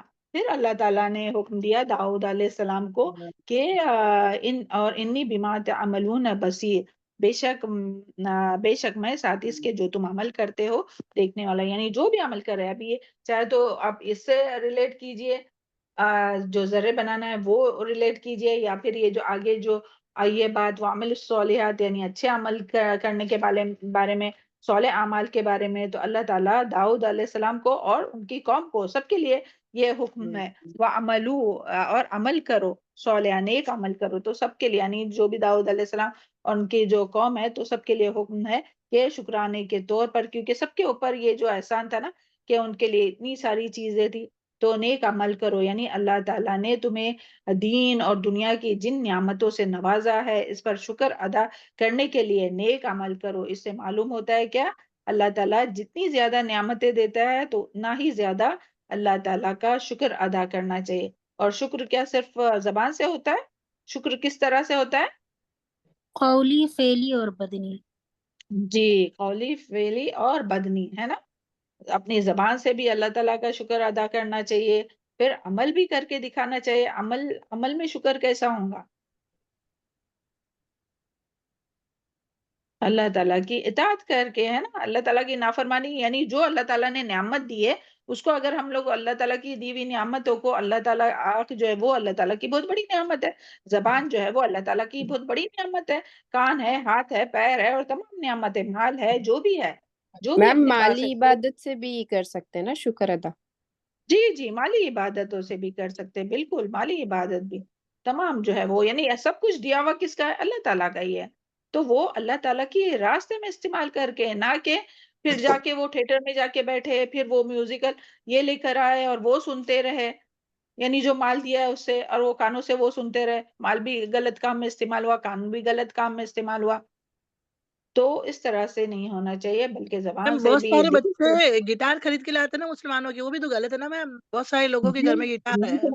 ہاں تو گٹار کہاں سے یہ ہے کہ بھئی گٹار جو ہے وہ حلال اللہ تعالیٰ نے تھوڑی کیا ہے، نہ اللہ کے رسول صلی اللہ علیہ وسلم نے حلال کیا ہے، تو یہ کہاں سے ملتا ہے کہ گٹار ہم لوگ بجا سکتے ہیں؟ جبکہ یہ جو ہے میوزک جو ہے وہ کیا ہے؟ شیطان کا باجا ہے، اور میوزک کے بارے میں ساری ہم لوگ پیچھے سورہ لقمان میں سارا ڈیٹیل پڑھ چکے ہیں میوزیکل انسٹرومنٹ کے بارے میں، تو وہ باتیں بتانا چاہیے، ان کو عام کرنا چاہیے، لوگوں کو لا علمی رہتی ہے، معلوم نہیں ہوتا ہے، اور بعض دفعہ معلوم ہو کے بھی پھر گناہ میں پڑ جاتا ہے اپنے نفس کے خواہشات کے اس سے، تو اللہ تعالیٰ ہم لوگوں کو حکمت کے ساتھ بتانے کی توفیق عطا فرمائے، اپنے بچوں کو بھی اور سب کو بھی، ہے نا، جہاں بھی، اور خاص کر کے شادی خوشی کا موقع ہو تو جہاں اللہ تعالیٰ کی ہم لوگوں کو شکر گزاری کرنا چاہے کہ بھئی اپنی بچی کی شادی ہو رہی ہے، اپنے بیٹے کی، بیٹی کی شادی ہو رہی ہے، تو اس میں میوزک لگاتے ہیں، یعنی اللہ تعالیٰ کا جہاں شکر ادا کرنا چاہے وہاں ناشکری کرتے، اور وہ بھی صرف اکیلے نہیں سنتے، چلے گھر میں اگر کوئی سنتا رہے گا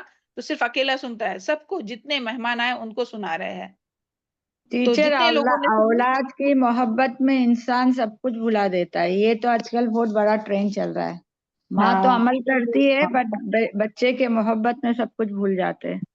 تو اللہ تعالیٰ اپنی حال پر رحم فرمائے اور اپنی اولادوں کے بھی حال پر رحم فرمائے کہ اتنی محبت میں یہ نہیں ہونا چاہیے، اللہ کہاں گیا، ایک بہت اچھی ہم کو آیت دکھی تھی کہ مال اور اولاد جو ہے وہ فتنہ ہے، انشاءاللہ کبھی وہ ٹیبل پہ ہم ابھی یہ ٹیبل پہ بیٹھے وہ آیت تھی، المال والبنون زینت الحیات الدنیا۔ ہاں جی، تو اور وہ فتنے کے بارے میں اور بھی ایک اچھی آیت تھی، تو سبحان اللہ، اللہ تعالیٰ ہم لوگوں کو مال اور اولاد کے فتنے سے محفوظ رکھے نا، اور اللہ تعالیٰ اپنی اولاد کی سید تمام مسلمانوں کے اولاد کی اللہ تعالیٰ رہنمائی فرمائے کہ وہ اللہ تعالیٰ کی نافرمانی کے کاموں سے بچے، ہے نا، اور خاص کر کے پھر یہ جو میوزک کی بات ہے اور پھر وہ شادیوں میں لگانا، اتنے لوگوں کا، جتنے لوگوں نے سنے نا اتنے لوگوں کا گناہ، اور وہ جو ہم لوگ موبائل میں بھی جو میوزک لگاتے ہیں نا، تو جب تک وہ سامنے والا فون اٹھاتا نہیں ہے وہ یعنی چاروں ناچار وہ میوزک سننا پڑتی ہے، تو وہ بھی ایک غلط بات ہے، کوئی اور چیز لگائے یا کچھ بھی نا، اللہ تعالیٰ ہم سب کے لیے آسانی کرے اور ہر طرح سے ہم لوگ اس سے بچنے کی توفیق عطا فرمائے، اوکے، تو اس کے بارے میں جو ہے وہ شکر گزاری کے بارے میں عبد الرحمن کہتے ہیں کہ نماز شکر ہے، روزہ شکر ہے، ہر نیکی جسے، اچھا یہ آگے کی آیت کا تھا، یہاں شکر کی بات نہیں، آگے کی آیت کا ہے، اوکے، اور پھر یہاں جو بات آئی نا انی بما تعملون بصیر، کہ جو بھی تم عمل کرتے ہو بلا شبہ اسے میں خوب دیکھ رہا ہوں، یعنی کوئی بھی عمل کرو تو اللہ تعالیٰ سے کوئی عمل جو ہے وہ چھپا ہوا نہیں ہے، تو ہمیں اعمال جو بھی ہم لوگ کرتے ہیں تو اچھے عمل کریں گے تو اس کا اچھا بدلہ، اور برے عمل کریں گے تو اس کا برا بدلہ، اس کے لیے یہاں جو ہے وہ اللہ تعالیٰ نے خاص کر کے یہاں جو بات آئی ہے یعنی داؤد علیہ السلام کو، اور پھر اس کے بعد ہم سب کو بھی، ہم سب کے پاس اللہ تعالیٰ کی بہت سی دی ہوئی نعمتیں، اللہ تعالیٰ کا بہت اور اس کا بہت بڑا فضل ہے نا، رحمتیں ہے، تو ہم لوگوں کو بہت زیادہ اور عمل صالح جو ہے وہ زیادہ زیادہ کرنا چاہیے، اور زیادہ جس طرح سے جتنی زیادہ نعمت ہے نا اتنی زیادہ آگے انشاءاللہ آیت اور حدیث بھی آئیں گی، اور نبی صلی اللہ علیہ وسلم کا بھی عمل آئے گا کہ کس طرح سے زیادہ کرنا ہے، اور جو ہے وہ عمل صالحہ، یعنی اس سے یہ بات واضح ہوتی ہے کہ جس کو اللہ تعالیٰ نے جس قدر دنیا کی نعمتیں دی ہے اسی قدر اس کو اللہ تعالیٰ کا شکر زیادہ کرنا چاہیے، اللہ تعالیٰ کی اطاعت زیادہ کرنا چاہیے، عبادت زیادہ کرنی چاہیے، نیک عمل زیادہ کرنا چاہیے، اور نافرمانی سے بچنا چاہیے، لیکن ہم لوگ کیا دیکھتے ہیں موسٹلی کہ جو بیچارہ کم جن کے پاس ہے وہ تو پھر بھی اللہ اللہ کرتے ہوئے گزاریں گا، اور جن کے پاس تھوڑا بھی زیادہ آ گیا تو وہ اس کو فکر ہوتی ہے کہ یہ جو مال ہے یا جو بھی نعمتیں دی ہے تو اس کو کس طرح سے اللہ تعالیٰ کی نافرمانیوں میں استعمال کرے. اللہم لا تجعلنا منہم، اللہ تعالیٰ ہم سب کو اس سے محفوظ رکھے. ہاں چلے آگے دیکھتے ہیں. ولی سلیمان اور اس کے بارے میں ہم لوگ پیچھے بھی بہت ساری باتیں پڑھ چکے ہیں. ہاں داؤد علیہ السلام کے بارے میں تو اتنی ڈیٹیل میں جانے کا بھی یہاں وقت نہیں ہے. ولی سلیمان الریح، اور واسطے سلیمان علیہ السلام کے لیے ہوا کو مسخر کیا. غدوہا، اس کا چلنا صبح کے وقت، شہرن، ایک مہینے کی راہ تک، ورواہا، اور شام کے وقت اس کا چلنا، شہرن، ایک مہینے کا. وَأَسَّلْنَا، اور بہا دیا ہم نے، لہو، اس کے لیے، عین، قطر، چشمہ، پگھلے ہوئے تانبے کا. سبحان اللہ. دیکھیں داؤد علیہ السلام کے لیے اللہ تعالیٰ نے لوہے کو نرم کیا، اور سلیمان علیہ السلام کے لیے یعنی ان کے بیٹے کے لیے پگھلے ہوئے تانبے کا چشمہ بہا دیا، یعنی اور اس سے بھی لوہے سے بھی اور زیادہ قیمتی جو دھات ہے وہ ہے. تو تانبے کو کا جو ہے وہ چشمہ بہا دیا. وَمِنَ الْجِنِّ، اور جنوں میں سے، مَن يَعْمَلُ، جو کام کرتے تھے، بین یدیہ، اس کے آگے، یعنی بِإِذْنِ رَبِّهِ، اس کے رب کے اذن کے ساتھ. وَمَن يَزِغْ مِنْهُمْ، اور جو سرتابی کرتا، منحرف ہوتا، منہم، ان میں سے، ان امرنا، ہمارے حکم سے، نزغہ، ہم چکھاتے اس کو، من عذاب السعیر، بھڑکتی ہوئی آگ کے عذاب میں سے. تو یہاں سے جو ہے وہ حضرت داؤد علیہ السلام کے بعد جو ہے وہ حضرت داؤد علیہ السلام کے بیٹے حضرت سلیمان علیہ السلام کا ذکر ہو رہا ہے کہ حضرت سلیمان علیہ السلام نے، اور ہم سب جانتے ہیں کہ حضرت سلیمان علیہ السلام نے یہ دعا کی تھی نا کہ رب حب لی ملک لا ينبغی بأحد من بعدہ، کیا اے میرے رب، مجھے میری مغفرت فرما اور مجھے ایسی بادشاہت عطا فرما جو میرے بعد کسی کو نہ ملے. تو سبحان اللہ. اور سلیمان علیہ السلام کے بارے میں انشاءاللہ ہم لوگ نیکسٹ ٹائم جو ان کی جو اس میں قصص الانبیاء جو آئی ہے اس میں سے ہم لوگ ان کا قصہ پڑھیں گے، مگر آج ہم لوگ آیت کے حساب سے دیکھتے ہیں کہ اللہ تعالیٰ نے ان کی اس دعا کو قبول فرمایا، اور اللہ تعالیٰ نے انہیں ایسی بادشاہت عطا فرمائی کہ جو بعد میں کسی کو بھی نہیں ملی. تو سبحان اللہ، اللہ تعالیٰ نے سلیمان علیہ السلام کو بہت بڑی بادشاہت عطا کی تھی. سلیمان علیہ السلام جو ہے وہ بہت طاقتور بادشاہ بنایا، اور اللہ تعالیٰ نے ان کو جنوں کو ان کے تابع کر دیا، پرندوں کو ان کے تابع کر دیا، یعنی ان کے لیے مسخر کر دیا، ان کے کنٹرول میں دیا.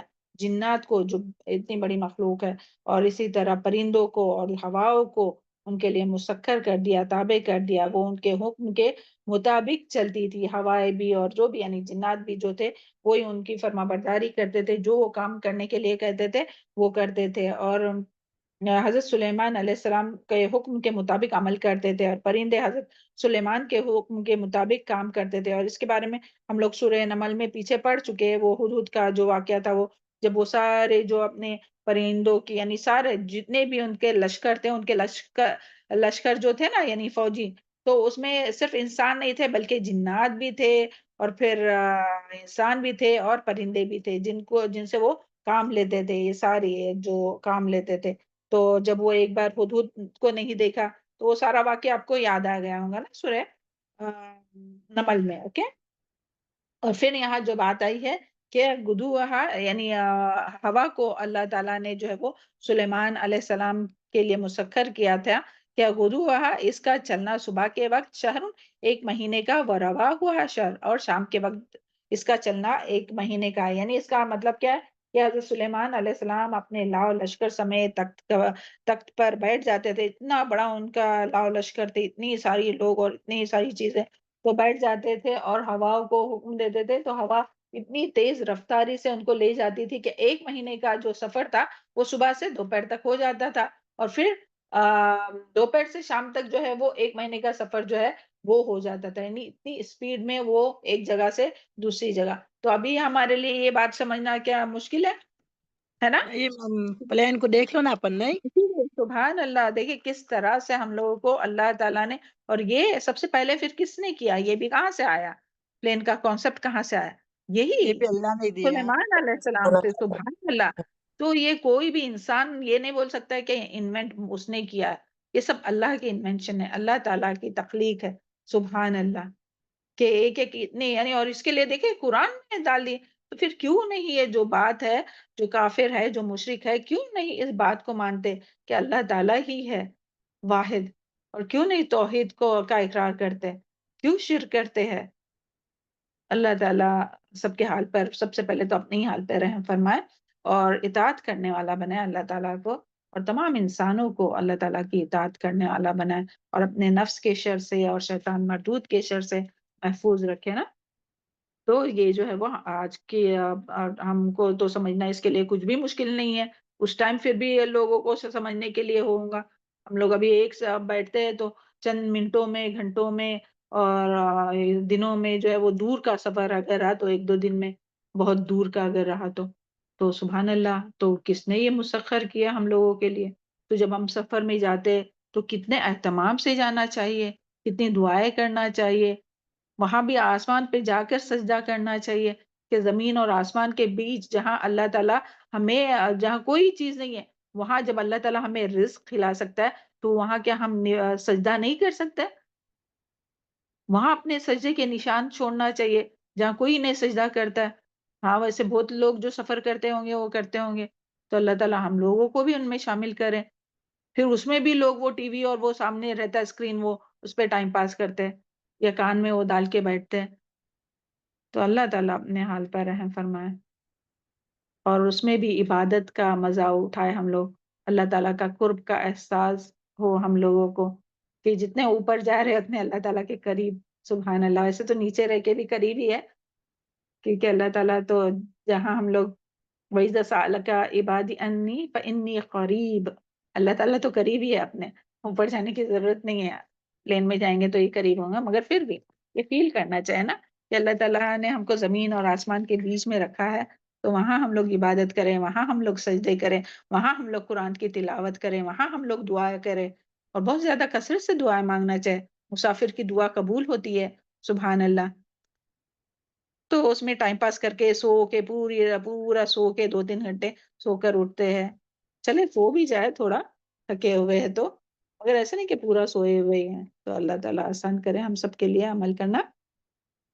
اور پھر تفسیر میں یہ بھی تھا کہ دوسرا معنی کہ ان کے لیے بحری سفر جو ہے وہ آسان کر دیا تھا کہ بڑے بڑے بحری تجارتی جہاز تھے کہ ان کے موافق یعنی ہوا جو تھی وہ اس کے موافق چلتی تھی، اور ان کو جو تھا وہ بڑے پیمانے پر ان کے وہ تجارت وغیرہ ہوتے تھے. سبحان اللہ. اور پھر اب بات آئی ہے وارسلنا لہو عین کے، اور پھر اللہ تعالیٰ نے ان کے لیے جو ہے وہ اس کو جو ہے وہ آ گئے ہاں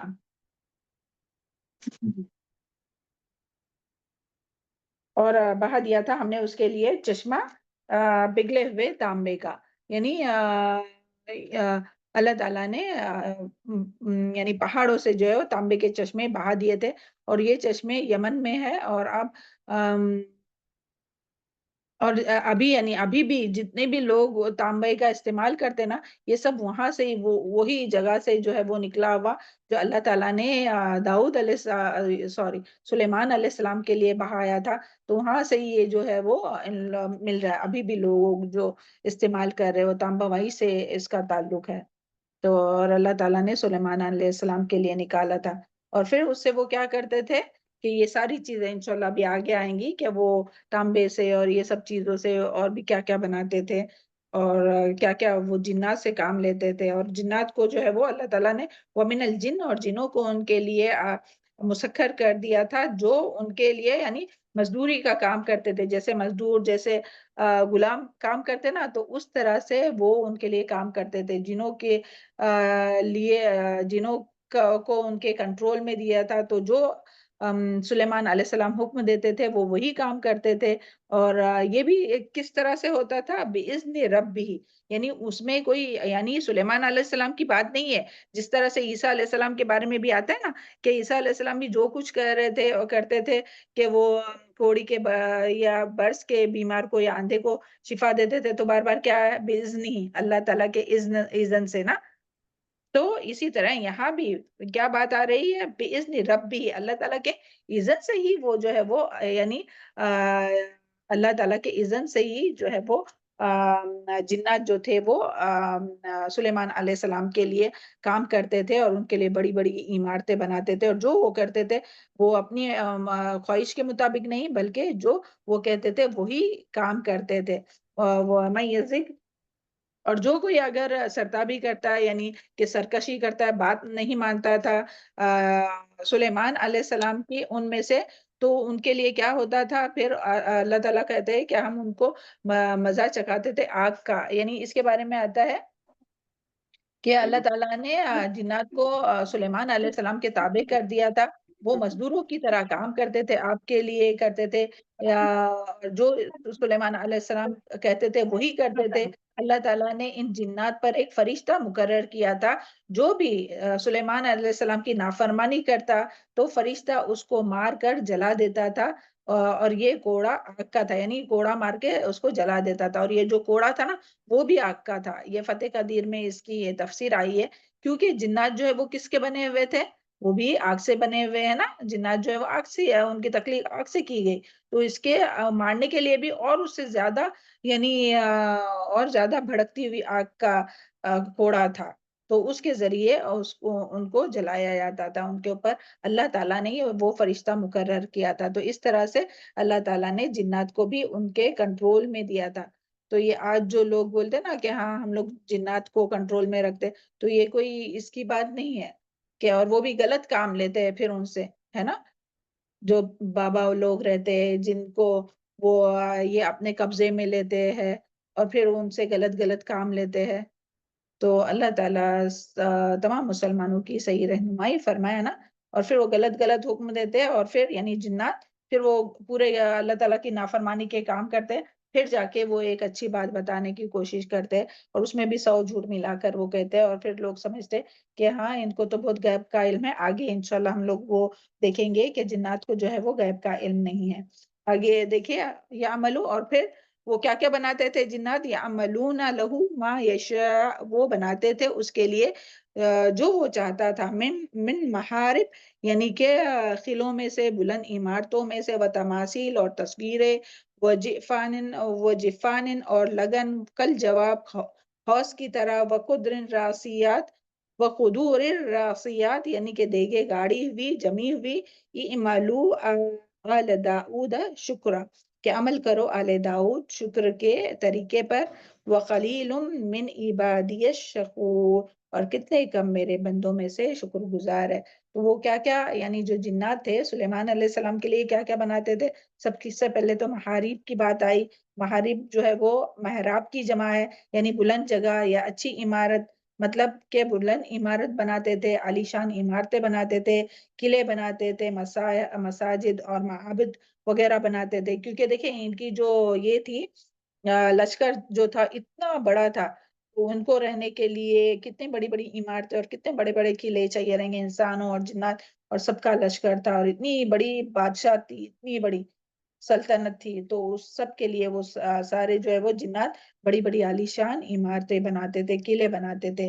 اور تماثیل، تمثال کی جمع ہے میم سا لام، ہو بہو، یعنی کہ کسی چیز کا مصور، یعنی کہ پین سے کاغذ پہ جو ڈرا کرتے نا وہ، یا تو کوئی بھی یعنی پتھر کا یا تو لکڑی کا جو مجسمہ جو اسٹیچو بولتے نا وہ بنانا، تو وہ جو ہے وہ، اور یہ مگر یہ جو بناتے تھے نا تماثیل، تو یہاں جو ہے وہ یعنی کوئی جاندار چیز کا نہیں، کیونکہ جاندار چیز کا اسٹیچو بنانا یا تصویر بنانا وہ ان کے شریعت میں بھی یہ یعنی اس میں دو بات آتی ہے۔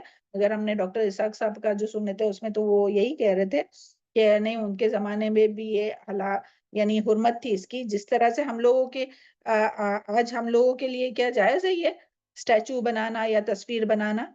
نہیں جائز ہے نا، حرمت ہے اس کی نا اپنی شریعت میں، اسی طرح ان کے بھی اس میں تھی، مگر بعض مفسر کہتے کہ نہیں ان کے زمانے میں نہیں تھی، واللہ عالم۔ اوکے، مگر یہ دونوں بھی بات ہم نے یہاں رکھ دی ہے۔ تو اور اسٹیچو بنانا کیوں؟ اسٹیچو بنانا اور یہ کیا بنانا، تصویریں بنانا، تو اس کی ممانت کیوں ہے اپنے دین میں؟ یہاں وہ اتنی پوری ٹاپک نہیں ہم لیں گے، کیونکہ بس تھوڑی سی بات بتاتے ہوئے، کیونکہ یہ جو ہے وہ کفار کی مشابہت ہوتی ہے، کفار جو ہے وہ تصویریں بناتے ہیں اور وہ اسٹیچوز بناتے ہیں ان کے سامنے، جب تک کچھ ہو نہیں تو ان کی عبادت نہیں ہوتی ہے نا۔ اور پھر جو ہے وہ اس سے جو ہے وہ شرک کی ابتدا ہوتی ہے۔ تو وہ یاد کیجئے نوح علیہ السلام کے زمانے میں شرک کی ابتدا کب ہوئی تھی؟ نوح علیہ وہی السلام کے زمانے اپنے میں۔ بڑے لوگوں کی انہوں نے بنا کے رکھی، پہلے تصویریں بنائی گھر کے اندر، پھر باہر بنائے۔ پہلے تصویریں وَدْ بنائی۔ یعوث یعوق اور نصر میں 5 جی آیت جی ہیں۔ بالکل، ہاں۔ تو یعنی اور شیطان نے ان کے دلوں میں یہ بات ڈالی کہ ہاں وہ تو تمہارے اتنے نیک لوگ تھے تو ان کو تم بھول جاؤ گے، تو اس کے لیے ان کی تصویریں بناؤ۔ پھر تصویر بنانے کے بعد ان کی جو جنریشن آئی تو بولنے لگے کہ نہیں، پھر ان کے اسٹیچوز بناؤ، مجسمے بناؤ، تو تاکہ تمہیں یاد رہے کہ بھائی وہ تمہاری قوم کے جو ہے وہ بہت نیک لوگ تھے، اللہ کی عبادت کرنے والے تھے۔ تو بعد کی جنریشن والوں نے اللہ تعالیٰ کو تو بھلا دیا کہ وہ اللہ تعالیٰ کی عبادت کرتے تھے، اور پھر کیا ان کو ہی پوجنا شروع کیا۔ تو اس سے جو ہے وہ شرک کی ابتدا ہوتی ہے۔ تو اس کے لیے اپنے دین میں جو ہے وہ تصویر بنانا، اسٹیچوز رکھنا، یہ سب منع ہے۔ پھر وہ حدیث یاد کیجئے کہ جہاں حضرت ابو طلحہ رضی اللہ عنہ روایت کرتے ہیں کہ بے شک آپ صلی اللہ علیہ وسلم نے فرمایا کہ فرشتے اس گھر میں داخل نہیں ہوتے جس میں کیا ہوتا ہے؟ کوئی وہاں پہ تصویر ہوتی ہے یا کتا تصویر یا ہوتا ہے۔ کتے ہوتے ہیں۔ جی بارک اللہ فی علمکم و تصویریں صالح اعمالکم۔ تصویر یا کتا یا تصویر ہو تو اس گھر میں تو جہاں رحمت کے فرشتے نہیں آتے تو پھر وہ کیسی عبادت قبول ہوں گی؟ وہاں اگر ہم نماز بھی پڑھ رہے، قرآن مجید کی تلاوت بھی کر رہے ہیں اور ذکر اذکار بھی کر رہے، کوئی بھی نیکی کا کام پورا دن صبح سے شام تک تو نیکی کرتے نا اللہ تعالیٰ کی رضا کے لیے، تو کہاں سے وہاں جو فرشتے ہی نہیں آئیں گے تو اگر کسی کے اور اکثر تو نہیں مگر کوئی گھروں میں جب آپ جاتے ہیں نا تو آپ دیکھتے ہیں نا کہ وہاں لٹکی ہوئی ہے تصویر کسی کی بھی جو فوت ہو گئے ان کی ہو، یا کوئی اپنے بچوں کی لگائے، کوئی اپنی شادی کی لگائے فریم میں یہ وہ، تو یہ سب باتیں بتانا چاہیے ان کو کہ خاموش نہیں بیٹھنا چاہیے، کیونکہ ان کو بیچاروں کو نہیں معلوم، اور اگر معلوم ہوگا تب بھی وہ بھول گئے ہوں گے، یا نہیں بھی بھولے ہوں گے پھر بھی اپنی مرضی سے کر رہے ہوں گے۔ مگر کتنی سخت بات ہے یہ کہ پھر گھر میں فرشتہ ہی نہیں آتا رحمت کا، پھر کہاں اس گھر میں سکون کسی کو مل سکتا ہے؟ مل سکتا ہے کسی کو سکون؟ اور تصویروں کے بارے میں تو سبحان اللہ کتنی بہت سی حدیث ہے، ابھی یہاں اتنا بتانے کا ٹائم نہیں، بلکہ تھوڑے بھی بتانے کا ٹائم نہیں، انشاءاللہ بعد میں کبھی دیکھیں گے۔ اوکے، اور پھر میم اسی طرح سے اور جی اگر کسی نے اس آیت کے بارے میں پوچھا اس طرح سے نیگیٹو میں کہ اس آیت میں تو لکھا ہوا ہے کہ ان کے لیے مجسمے بھی بناتے تھے، تو ہم کو کیا جواب دینا چاہیے اس آیت سے ہم نے بتایا نا، جی ہم نے جو بتایا نا، تو یہ جو مجسمے تھے نا، ہم اسی لیے تو اس کی تفسیر میں بتایا نا، اور خاص مینشن کرا ہے کہ ڈاکٹر اسحاق صاحب نے بتایا کہ اس میں جو مجسمے ہے وہ جاندار چیزوں کے مجسمے نہیں ہے، جاندار چیزوں کی تصویریں نہیں ہے۔ اوکے، اچھا ٹھیک ہے، میم ایک ہاں بات یہ بھی ہے کہ جو داؤد علیہ السلام اور سلیمان علیہ السلام تھے نا، وہ موسیٰ علیہ السلام کی شریعت پہ تھے، اور موسیٰ علیہ السلام کی شریعت میں منع تھی یہ سب۔ جی ہاں، تورات میں منع تھا، جی ہم نے بھی یہی پڑھے تھے کہ تورات میں بھی پڑھے بھی تھے کہ تورات میں منع تھا۔ اوکے، تو جزاک اللہ خیر، بارک اللہ فی علمک و صالح عملک۔ تو تماثیل جو اسٹیچوز ہے مگر جاندار چیزوں کی نہیں ہونا چاہیے، اوکے، بے جان چیزوں کی ہو سکتی ہے، ہو تو کوئی مشکل نہیں۔ اوکے، پھر ایک اور حدیث ہاں سمجھ میں آ گئی نا بات بلکیس؟ جی میم، جی میں الحمدللہ میم، میں تھوڑا وہ الحمدللہ، میٹنگ سے چلی گئی تھی 1 منٹ کے لیے، اس لیے سن ہی اچھا نہیں۔ اوکے، ہاں دیکھیں، جی چلا الحمدللہ، اچھا ہوا پھر پوچھ لیے ہے نا، نہیں تو جی دماغ جی میں وہی رہتا تھا۔ وہی میرے الحمدللہ، دماغ میں چل رہا تھا، الحمدللہ، جزاک اللہ خیر میم۔ تم فجزاکم اللہ خیر۔ اور پھر ایک حدیث میں یہ بھی آتا ہے کہ ابن مسعود رضی اللہ عنہ روایت کرتے کہ آپ صلی اللہ علیہ وسلم نے فرمایا کہ فرماتے ہوئے سنا کہ قیامت والے دن سب سے زیادہ عذاب میں مبتلا تصویر بنانے والا ہوں گا، تصویر بنانے والا ہوں گا، سب سے زیادہ عذاب میں مبتلا۔ تو اللہ تعالیٰ اس سے محفوظ رکھے نا۔ چلیں، اور پھر جو ہے وہ اللہ تعالیٰ حکم دیں گے کہ اس میں روح ڈال کے جان ڈال کے بتاؤ میم یہ جو بتاؤ۔ ایلبم بنواتے شادی میں فوٹو کھنچواتے یہ بھی؟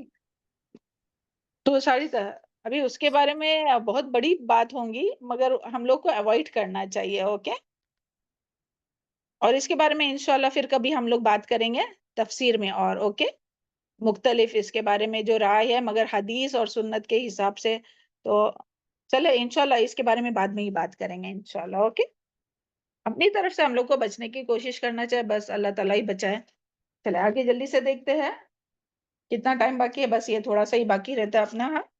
اور پھر جو ہے وہ جیفان کل جواب یعنی کہ جیفان یعنی کہ جفا کی جمع ہے، یعنی جب کسی جس کے معنی لگن کے یعنی بڑا لگن، اور جواف یعنی کہ حوض، حوض یعنی کہ جیسے دیکھیں کوئی مسجدوں میں حوض بنا ہوا رہتا ہے جس میں پانی رہتا ہے، جہاں سے پھر وضو کرتے ہیں حوض۔ تو یہ جو تھے یہ جو جنات تھے وہ حضرت سلیمان علیہ السلام کے لیے اتنے بڑے بڑے لگن بناتے تھے۔ لگن یعنی جس میں کھانا پروسا جاتا ہے، لگن بڑے تھالے نہیں رہتے، تو وہ اتنی بڑی بڑی رہتی تھی کہ جس میں جو حوض کے مانند، حوض کتنا بڑا رہتا ہے، کتنا بھی بڑا رہ سکتا ہے نا، چھوٹا سا تو نہیں رہتا حوض، تو بڑا سا رہتا ہے، تو وہ بڑی میم بڑی وہ اجمیر لگن۔ کی درگاہ ہے نا، اجمیر کی درگاہ ہم نے دیکھی نہیں جا کے، پر اس کے ہاں بارے میں ہے نا جی جی ہاں، وہ یاد کیجئے، وہ آگے کے اس میں وہ قدن راسیات، وہ جو پکاتے نا، جس میں وہ کھانا پکاتے، وہ دیگے، جو اللہ تعالیٰ اپنے مسلمانوں پر اور ہم سب پر رحم فرمائے اور شرک سے بچائے، کہ وہ اتنی بڑی وہ ان کی دیگ رہتی ہے جو مزاروں کے باہر اجمیر میں ہو یا کہیں بھی ہو۔ اللہ تعالیٰ تمام مسلمانوں کو وہاں جانے سے محفوظ رکھے، اس کے کھانے سے محفوظ رکھے، کیونکہ وہ غیر اللہ کے نام پر کھانا ہے، اور وہ پکانا اور وہاں جانا اور وہاں جا کر دعا مانگنا، وہ سب جو ہے وہ حرام ہے، شرک ہے۔ اللہ تعالیٰ سب کو اس سے محفوظ رکھے۔ تو وہ اس کا ذکر یہ آگے ہے، قدر راسیات یعنی قدور یعنی کہ دیگے، اور راسیات یعنی کہ گڑی ہوئی، جمی ہوئی۔ تو وہی جو ابھی بتا رہے تھے نا فہمیدہ، کیا ایسی بڑی گڑی ہوئی ان کی دیگے رہتی ہے کہ اس میں بالٹیوں سے جو ہے وہ ان لوگ چاول مسالے یہ وہ ڈالتے، اور ایسے، اور وہ پھر لوگوں کو کھلاتے، جس کو جو ڈالنے کا اس میں ڈالتا ہے۔ تو مگر یہ جو ہے وہ ان لوگوں کے یعنی جنات جو تھے وہ ان کے لیے ایسی بڑی جو گڑی ہوئی جمی ہوئی، یعنی جن کو ایک جگہ سے دوسری جگہ ہلانے کی ضرورت نہیں، وہ پہاڑ کو ہی تراش کر یا جس طرح سے بھی وہ بناتے تھے، واللہ عالم۔ کیوں اتنی بڑی بڑی دے گئے؟ کیونکہ اتنی بڑی بادشاہت تھی، اتنی بڑی لشکر تھا، جنات کا، انسانوں کا، پرندوں کا، تو سب کو یعنی پکانے کے لیے قدر راسیات، جو بڑے بڑے برتن، ہاں، اور جو ہے وہ کھانے کے لیے کھلانے کے لیے پھر یہ بڑے بڑے لگن، اتنی حوض کے جتنے بڑے بڑے۔ اور اس میں آتا ہے تفسیر میں کہ یعنی اتنی بڑی سلطنت تھی، کوئی غریب نہ تھا، کوئی بھوکا نہ تھا، یعنی بہت ہر جگہ جو وہ تھی، وہ یعنی بہت زیادہ، وہ جو زمانہ تھا داؤد علیہ السلام کا، سلیمان علیہ السلام کا، سب سے زیادہ عروج کا زمانہ تھا اس وقت نا، یعنی دین بھی، اور دینی طور پر بھی اور دنیائی طور پر بھی۔ تو پھر اللہ تعالیٰ کیا فرما رہا ہے، اعملوا آل داؤد شکرا، یہ ساری نعمتیں پا کر اللہ تعالیٰ فرما رہے کہ اللہ کا فضل بیان کرنے کے بعد اللہ تعالیٰ فرما رہے کہ آل داؤد تم شکر ادا کرنے کے لیے عمل کیا کرو، یعنی کہ حضرت داؤد علیہ السلام اور ان کے بیٹے سلیمان علیہ السلام، تو ان پر یعنی اور جو بھی ایمان لانے والے جو بھی، تو کیا حکم ہے کہ تم عمل کرو، یعنی شکر کے لیے، شکرانہ کے لیے تم عمل کرو۔ اس کو بھی ہائی لائٹ کیجئے، ہاں، کہ اعملوا آل داؤد شکرا، کہ عمل کرو، یعنی شکر کے لیے عمل ضروری ہے۔ شکر کو ہی بولیں گے نا، ہاں صرف زبان سے نہیں، بلکہ شکر کے لیے عمل ضروری ہے۔ تو اللہ تعالیٰ فرما رہے کہ میرے بندوں میں، اور پھر اللہ تعالیٰ فرما رہے کہ میرے بندوں میں بہت کم ہی ہے جو شکر گزار ہوتے۔ اللہ تعالیٰ ہم لوگوں کو اللہ تعالیٰ کے شکر گزار بندوں میں شامل کرے نا، کہ جس کو اللہ تعالیٰ جب جو نعمت ملی ہے تو اس کے لیے زیادہ سے زیادہ ہم لوگ اللہ تعالیٰ کی رضا کے کام کرے، نیکی کے کام کرے۔ اور شکر گزاری کا طریقہ کیا ہے کہ اللہ تعالیٰ کی دی ہوئی نعمتوں کا زبان سے اعتراف کرنا، دل سے اعتراف کرنا، پھر اللہ تعالیٰ کی دی ہوئی نعمتوں کو اللہ تعالیٰ کی رضا کے کاموں میں استعمال کرنا، اللہ تعالیٰ کی اطاعت اور فرما برداری کرنا، اللہ تعالیٰ کی نافرمانی سے بچنا، اور کثرت سے جو ہے عمل صالح کرنا۔ تو یہ سب کیا ہے؟ شکر گزاری۔ شکر گزاری صرف یہ نہیں کہ زبان سے شکر کرے نا، بلکہ عمل کرنا تمام نیکی کے کام، چاہے پھر وہ، اور جو ہم پیچھے پڑھ رہے تھے نا، یہ کس کے بارے میں آیا تھا کہ عبد الرحمن کہتے ہیں کہ نماز شکر ہے، روزہ شکر ہے، ابن کثیر میں یہ آیا ہے، ہاں، اور ہر نیکی جسے تو اللہ کی رضا کے لیے کرے شکر ہے، اور شکر اور ہم بھی جو ہے اللہ تعالیٰ کی ہم بیان کرنا، تو یہ بھی اللہ تعالیٰ کا شکر ہے۔ تو سبحان اللہ، اللہ کے یعنی اللہ کے رسول نبی صلی اللہ علیہ وسلم جو ہے تو وہ بھی کس طرح سے شکر ادا کرتے ہیں. اس کے بعد ہم لوگ آتے ہیں کہ داؤد علیہ السلام کس طرح سے شکر ادا کرتے تھے، جس طرح سے ابھی ہم لوگوں نے حدیث اس میں پڑھے نا قصص الانبیاء میں کہ داؤد علیہ السلام کا جو یعنی کس طرح سے عبادت کرتے تھے کہ وہ رات کو جو ہے وہ آدھی رات سو جاتے تھے، پھر تیسرا حصہ قیام کرتے تھے، پھر چھٹے حصے میں جو ہے وہ چھٹے حصے میں جو ہے وہ پھر سے آرام کرتے تھے. تیسرا حصہ قیام کرنے کے بعد چھٹے حصے میں سو جاتے تھے اور ایک دن روزہ رکھتے تھے اور ایک دن ناگا کرتے تھے. اور اسی طرح اپنے پیارے نبی محمد صلی اللہ علیہ وسلم کہ وہ اتنی عبادت کرتے تھے، رات میں اتنے جاگ کر عبادت کرتے تھے، قیام کرتے تھے اتنا لمبا لمبا کہ پیروں میں ورم آ جاتے تھے، سویلنگ آ جاتی تھی. تو حضرت عائشہ رضی اللہ عنہا فرماتی ہے اللہ تعالیٰ نے تو آپ کے تمام گناہ معاف کر دیا اگلے اور پچھلے، تو کیوں آپ اتنی تھکتے ہو؟ تو آپ صلی اللہ علیہ وسلم نے فرمایا کہ افلا عبدن شکورا، کیا میں اللہ تعالیٰ کا شکر گزار بندہ نہ بنوں، کیا میں اللہ تعالیٰ کی شکر گزاری نہ کروں؟ تو کیا وہ صرف الحمدللہ الحمدللہ سبحان اللہ کرتے بیٹھ کے یا اللہ کا شکر کرتے تھے؟ نہیں، بلکہ نماز کے لیے، قیام کے لیے کھڑے ہو کر اللہ تعالیٰ کا شکر کرتے تھے. سبحان اللہ. تو اللہ تعالیٰ ہم سب کو بھی توفیق عطا فرمائے کہ جو کچھ نعمتیں ہمیں ملی ہے تو اس کا بہت زیادہ ہم لوگ عمل کریں، شکر کریں، ہے نا. اعملوا آل داؤد شکر، ہم لوگ بھی عمل کے ذریعے شکر ادا کریں، نیک عمل میں سبقت کر کے، ہے نا. اور اس کے بارے میں آتا ہے کہ اعملوا آل داؤد شکر، اس کے تفسیر کے بارے میں آتا ہے کہ داؤد علیہ السلام نے عرض کیا کہ اے میرے رب، میں تیرا شکر کس طرح سے ادا کر سکتا ہوں جبکہ شکرانہ ادا کرنا بھی تیری نعمت ہے. کیا فرمایا داؤد علیہ السلام نے کہ میں تیرا شکر کس طرح سے ادا کر سکتا ہوں جبکہ شکرانہ ادا کرنا بھی تیری نعمت ہے. تو اللہ تعالیٰ نے فرمایا اب تم نے میرا شکر ادا کیا جب تمہیں یہ معلوم ہو گیا کہ تمام نعمتیں میری ہے. تو سبحان اللہ، ہمیں بھی اس بات کا اعتراف کرنا چاہے کہ جو کچھ ہمارے پاس ہے وہ سب کیا کس نے دیا، کہاں سے آیا؟ اللہ اللہ تعالیٰ کی کی طرف طرف سے. سے. میم سورہ رحمان کا نا وہ فبی آلاء ربکما تکذبان، اس میں پورا یہی ہے نا. ہاں، کن کن اللہ تعالیٰ کی کن کن نعمتوں کو تم جھٹلاؤ گے. تو سبحان اللہ، اللہ تعالیٰ ہم لوگ کو بہت زیادہ شکر کرنے والا بنائے. ہاں چلے ایک آخری آیت ہم لوگ کر کے پھر 10-16 ہوا ہے. صبا میم ہے نا؟ آ گئے سبا ٹیچر؟ دیکھو کیونکہ کل ہماری بات ہوئی تھی، آج تو نہیں ہوئی.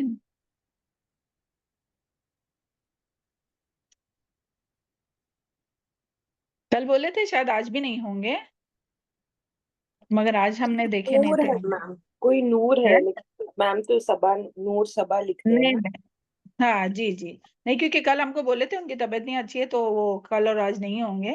ہاں اوکے میم. جی میم کنٹینیو کیجیے. چلیے ایک آخری آیت کر کے پھر دیکھتے ہیں انشاءاللہ. ہاں اگر آتے تو وہ لیں گے. ہاں انشاءاللہ. چلے آگے ہے آیت نمبر 14. تو اللہ تعالیٰ ہم لوگ کو بہت زیادہ اللہ تعالیٰ کا شکر ادا کرنے والا بنایا اور کہ اپنے عمل کے ذریعے. فلما قضینا، پھر جب مقرر کیا علیہ اس پر، مقرر کیا ہم نے اس پر الموت موت کو، ما دلہم نہیں خبردار کیا ان کو، علی موتہ اس کی موت پر، الا دابۃ الارض مگر زمین کے کیڑے نے. یعنی جب ان کا موت کا وقت آیا تو ان کی جو موت کی خبر ہے وہ کسی کو پتہ ہی نہیں چل سکی، نہ جنات کو نہ انسان کو. مگر کیسے خبر پتہ ہوئی کہ کیسے پتہ چلا کہ وہ مر گئے ہیں؟ کہ یہ دابۃ الارض زمین کے کیڑے نے، یعنی وہ جو لاٹھی کو ٹیک لگا کر کھڑے رہتے تھے اور دیکھتے رہتے تھے نا کہ سب لوگ صحیح سے کام کر رہے کہ نہیں، جنات اور ساری چیزیں واچ کرتے تھے اور عبادت کے لیے بھی لاٹھی اپنی لے کر کھڑے رہتے تھے اور دیکھتے تھے کہ وہ کھڑے رہتے تھے، قیام کرتے تھے. تو سبحان اللہ وہ اسی حالت میں تھے اور جو ہے وہ کئی دنوں تک تھے. یعنی اللہ تعالیٰ نے جب موت کا فیصلہ ہوا، جب موت کا وقت آیا تو وہ فوت ہو گئے، مگر وہ اسی حالت میں کھڑے رہے جب تک کہ وہ لاٹھی جو ہے وہ پوری کھا نہیں دیمک، جس کو دیمک لگ گئی تھی تو یعنی کہ زمین کا کیڑے نے اس کو کھا دیا، تب وہ زمین پر ان کی میت، ان کی باڈی گر پڑی. تب جا کے ان لوگوں کو پتا چلا، جنات کو اور انسانوں کو بھی، کیا سلیمان علیہ السلام جو ہے وہ انتقال ہو گئے.